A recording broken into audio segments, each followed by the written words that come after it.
ताकाचं सांबार. ताकाचा सांबार. तर त्याचं साहित्य बघूया. सालासकट सफरचंदाच्या फोडी, गोड ताजं ताक, चण्याचं पीठ, हळद, हिंग, वेसवार मसाला आणि साजूक तूप.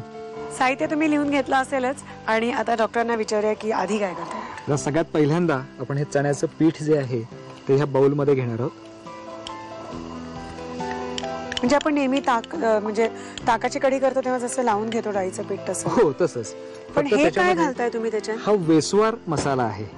याच्यामध्ये 17 घटक आहेत. हा आयुर्वेदामध्ये गरम मसाल्याचे जे पदार्थ करायला सांगितले त्याचे हे 17 घटक असलेला हा मसाला आहे. हा गरम मसाला आपण कितीही घालून जरी चमचमीत पदार्थ केला तरी त्यांना पित्त होणं, ऍसिडिटी होणं हे होत नाही. शिवाय पचन हे सुलभ होतं.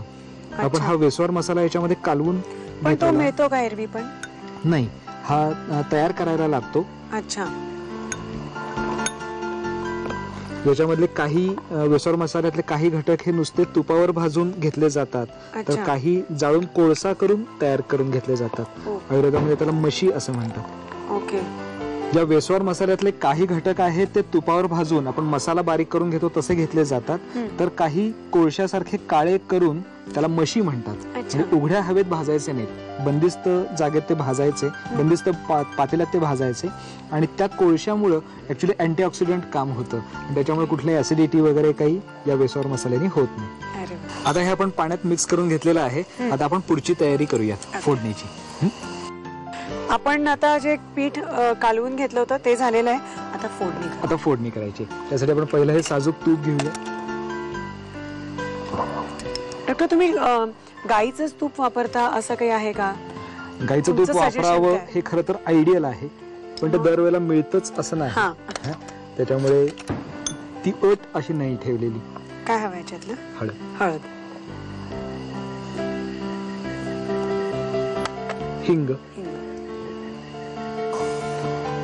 हिंग घालतो याच्यामध्ये.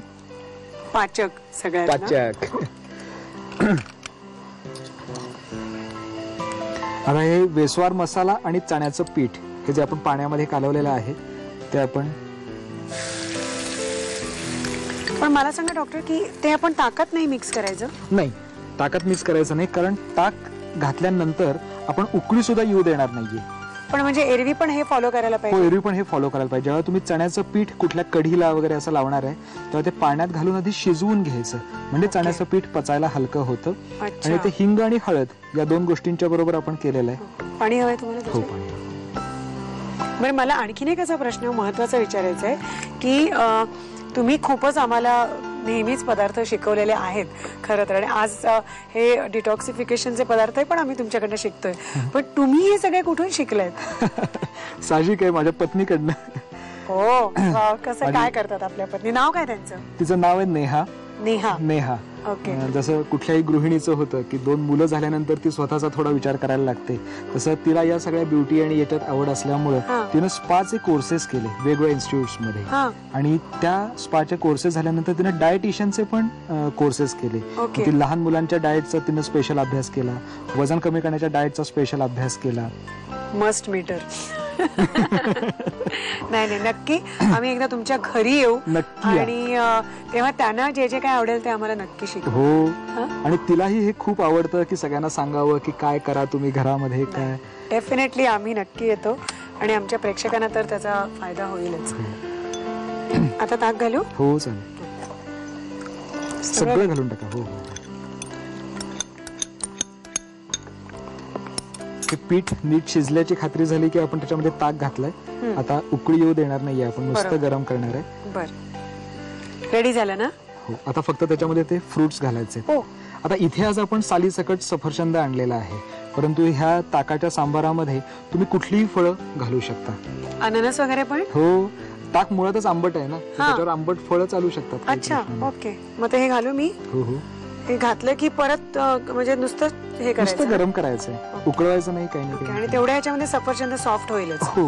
ओके, हे झालेलं आहे. तर पटकन याचं साहित्य कृती घ्या आणि हे असं पौष्टिक कढी नाही, त्याला एक आयुर्वेदिक नाव आहे. काय नाव आहे? ताकाचं सांबार. येस, ताकाचा सांबार. तर हे आम्ही कसं काय केलं त्याचं साहित्य आणि कृती लिहिली. ताकाचं सांबार बनवण्यासाठी लागणारं साहित्य: सफरचंदाच्या फोडी, ताक, बेसन, हळद, हिंग, वेस्वार मसाला आणि साजूक तूप. कृती: प्रथम एका बाउलमध्ये बेसन घेऊन त्यामध्ये वेस्वार मसाला आणि पाणी घालून मिश्रण एकजीव करून घ्यावं. कढईमध्ये साजूक तूप गरम करून त्यामध्ये हळद आणि हिंगाची फोडणी करावी. त्यामध्ये भिजवलेलं बेसनाचं मिश्रण घालून पीठ शिजवून घ्यावं. या मिश्रणामध्ये ताक आणि सफरचंदाचे तुकडे घालून उकळवून सांबार सर्व्ह करावं.